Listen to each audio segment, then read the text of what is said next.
Hey guys, welcome back. It's Josh with the Financial Advisor Car Guy. This week I wanted to visit with you about a potential future project. So if you guys have been paying attention, I sold the Challenger, got some cash out of it, got a trade, have that trade for sale. That is the Hummer H3. As of this recording, I do still have it. Now, I've gotten lots and lots of trade offers. I've gotten some really crazy ones, which I probably can't even say out loud on the internet. But also I've gotten some other different car trades, SUV trades, a motorcycle trade, but actually it was really funny. The guy's like, oh, I know you said you don't want a motorcycle, but this isn't a motorcycle, it's a chopper. Bro, it's still a motorcycle. Call it what you want, it's still a motorcycle. I'm not interested. So anyway, the long and short of it is I still have the Hummer. I do have a couple of prospective trades in the works. I'm really trying to work a deal where I can get some cash with a trade. We'll see what comes of that. But anyway, moving forward from that Hummer, looking to the future, trying to figure out what the next project would or could be. I have gone around in circles for years with the company Factory 5. Now, they are best known for their Cobras, which is a car that's right here on the cover, right? Okay. Now, their slogan is built, not bought. Now that is exactly what you do. You buy the car kit, you build it in your garage or in your shop.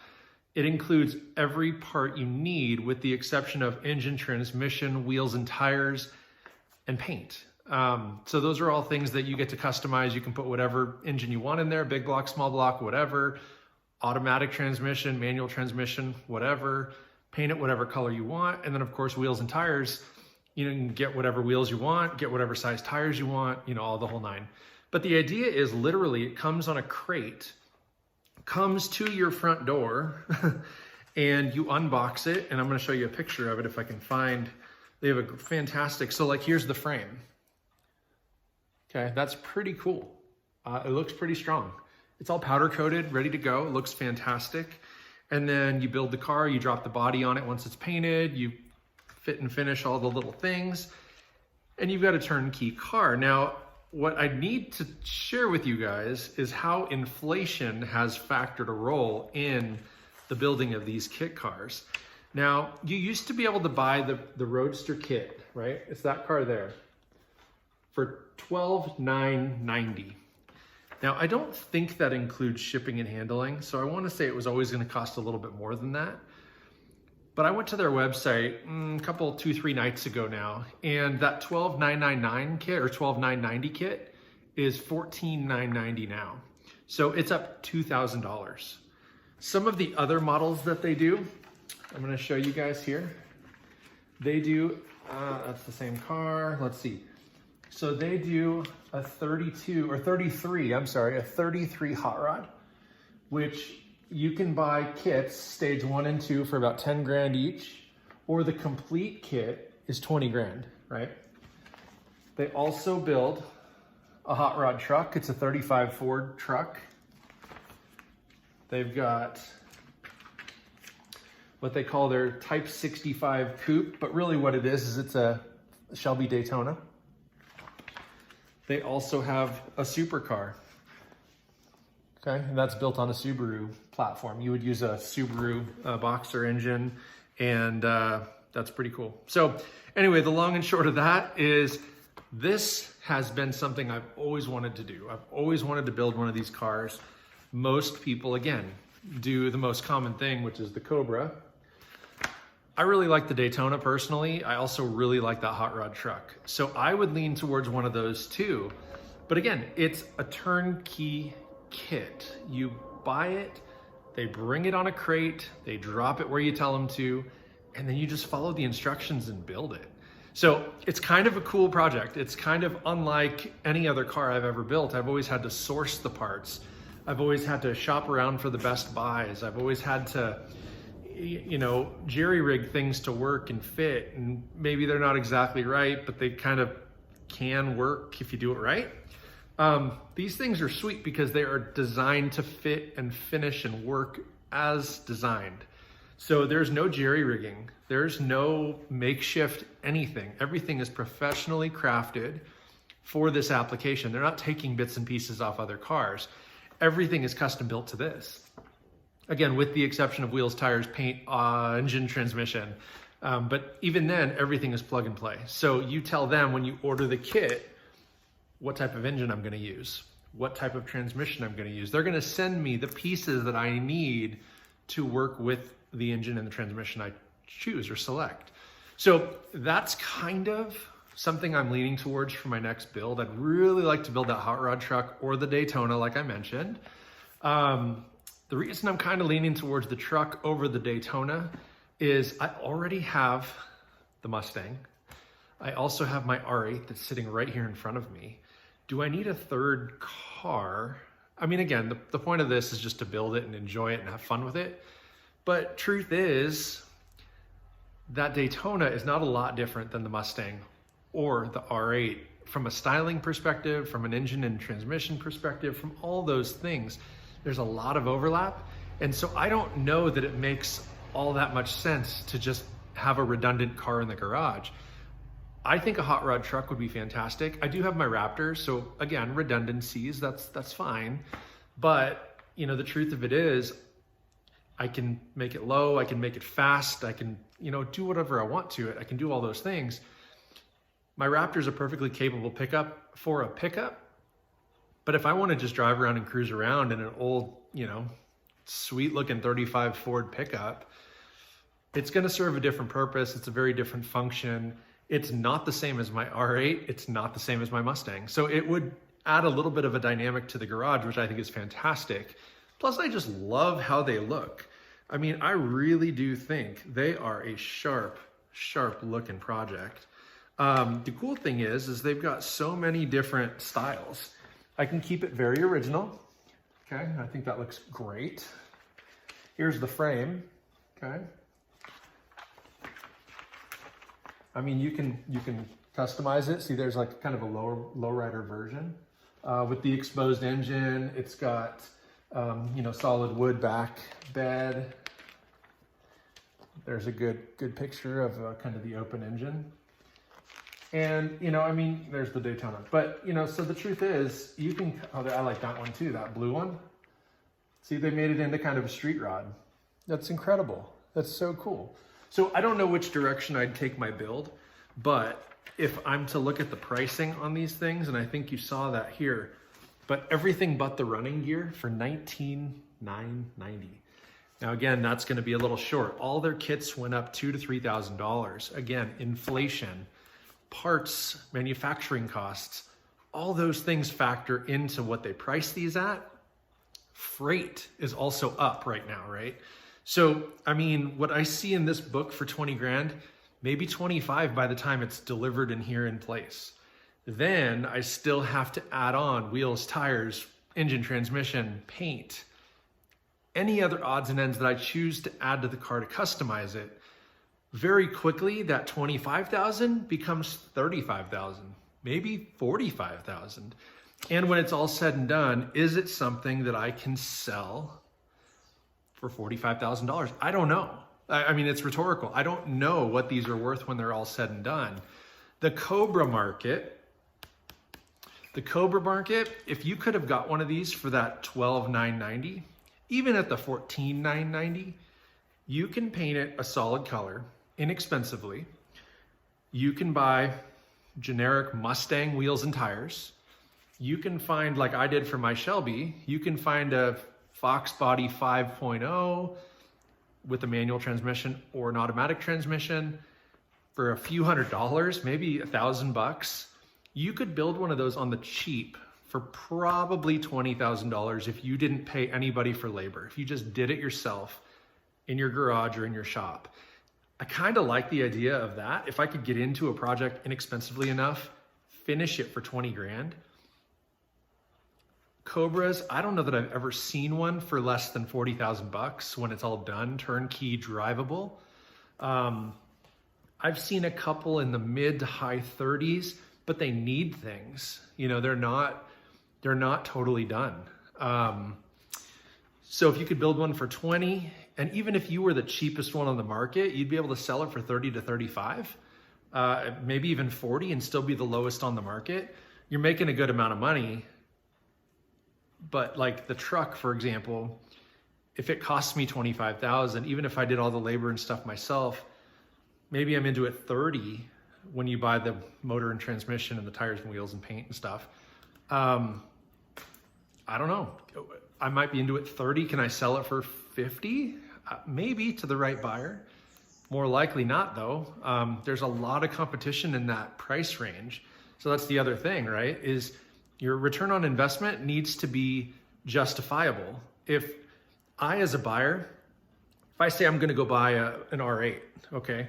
Now, in today's market, my R8's a $75,000 car, maybe 80,000, something like that.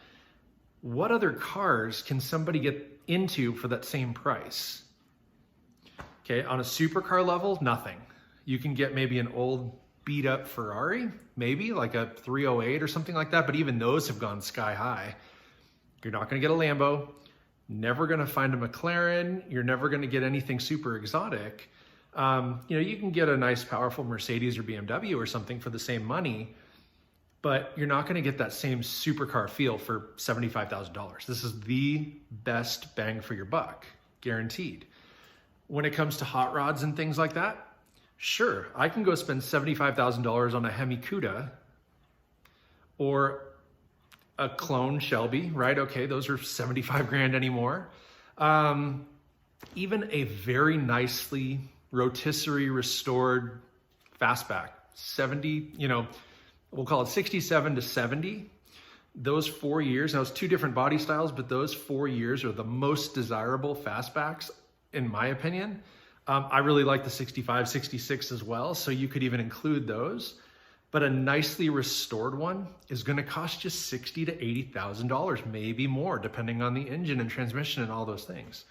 So the rate of return on these things really, really matters, because unless you're just building it to drive it and keep it forever and enjoy it, then maybe you don't care. Maybe it's worth $30,000 or $35,000 to build that hot rod truck. But for me and my hobby and my channel, you guys watching this stuff, I don't necessarily, outside of the Shelby and outside of the R8, I don't know that I want to buy a bunch of stuff to keep. I want to buy it, build it, enjoy it, and then likely sell it or flip it and do something different. And so I have to be really smart about the projects that I get myself into. The Hummer, it sort of fell into my lap. I never foresaw getting a Hummer H3. I never had an inkling to have one, to own one. I rented one a whole bunch of years ago. In fact, my wife and I drove away from our wedding in one of those things because they had just come out. They were awesome when they were brand new. There was nothing else like them. And H2s were still pretty scarce. They were very expensive. H1s, same, right? You're not gonna see them very often, and they're very expensive when you do. So an H3 was kind of a novelty thing at the time. And so we rented one and drove away from the wedding in it. And it was awesome. We really enjoyed it, and we had it for a couple days. Fast forward almost 20 years, and now I own one. I never would have seen that coming. So once it goes away, I'm not at all gonna be heartbroken. It's fine. I'm not attached to it. I don't love it. But I do want to make sure that I'm somewhat picky when I do go and find the next project. I do not want to just jump into the next thing. The exception to that, and the reason I'm saying that is because of these potential trades, is if I get some cash and some other random trade for my Hummer, I'm gonna keep doing that and keep hopefully getting a little bit of cash each time. And every time I do, that's a little bit more cash that I have towards my next project, whether it's one of these or not. There are other kit car manufacturers out there. I could go buy a $2,000 Volkswagen Bug that runs and drives like a dream, and then go buy a Porsche Speedster body and build that. That would be a very cool project. But same thing, I want a kit. I don't want to have to makeshift and manufacture my own parts or search the internet for days trying to find a one-off piece. I really like the idea of a kit. So that's kind of the direction I'm leaning, but I'm not certain. So you may or may not see one of these in a future episode. I don't know. I will keep you posted if this is the route that I go. I will do an update video and I will say, yay, we're doing it, or nah, we're not. And kind of let you know where we're going. But I wanted to spend today just visiting with you about kit cars. Kind of the benefits, as we discussed, is that it's a turnkey kit. There's no real downside, except you can way overbuild it in which case you may not get your money back out. So that's going to be the biggest kind of red flag. And so that's what I need to do internally, is probably make a wish list of, what car do I want to build from here? What's it going to cost me to find the engine, transmission, wheels, tires, paint, all those things? And then kind of reverse engineer the resale side of it. If I can build a Cobra for 20 or 25, let's say, and I can sell it for 40 or 45, that's a fantastic profit. Fantastic. But if I can spend 40,000 on the truck and only sell it for 50, not as good, right? I don't know that there's anything in this book that has a better resale value than that Cobra. Maybe the Daytona. I've seen some Daytona kits sell for 6 figures, and you could do a very nice one, no expense spared for under $50,000. I mean, the kit's like 23 grand. I was at a car show 2 Saturdays ago, and there was a Factory 5 Daytona kit car there. I've never seen it in the area before. The guy was super impressed that I even knew what it was, which is shocking to me. But he had a brand new crate Coyote 5.0 Ford engine in that thing, and a 6-speed manual transmission. He did use actually like these wheels on there. It was painted just like you'd see in this book, the blue and white. I can't find that picture real quick, but that was basically the color pattern. I mean, it was just your typical here, for example. This is a very dark blue, but it was blue and gorgeous car. Now, he commissioned it. He didn't build it himself. He commissioned it, and it cost him $120,000 for the kit, all the body work, all the paint, all the customizations, everything. It's a it's a 6-figure project, Factory 5 kit. So I don't ever want to go to that level. I don't ever want to spend over 100 grand. Are you kidding me, on a kit car? No way. I think kit cars are fun because of the project. They allow you to express yourself by customizing it the way you want it.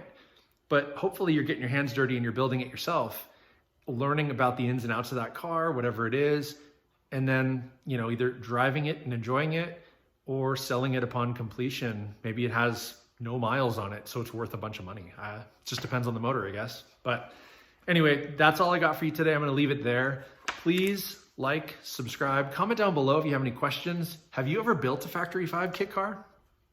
Let me know. Tell me the pros, tell me the cons. Did you have to pay shipping on the kit? That's one question I've got for you guys. Let me know. Because that's one of the deciding factors it's going to be a huge crate. I can only imagine it's thousands of dollars to ship. So if a $15,000 kit car costs me $4,000 to ship, I don't know that it's worth it. I really don't. And so then I go find something different and we move on. And this is just a long lost idea. But let me know. Don't forget to check out the merch shop. And again, may every investment you make be a good one. Till next time.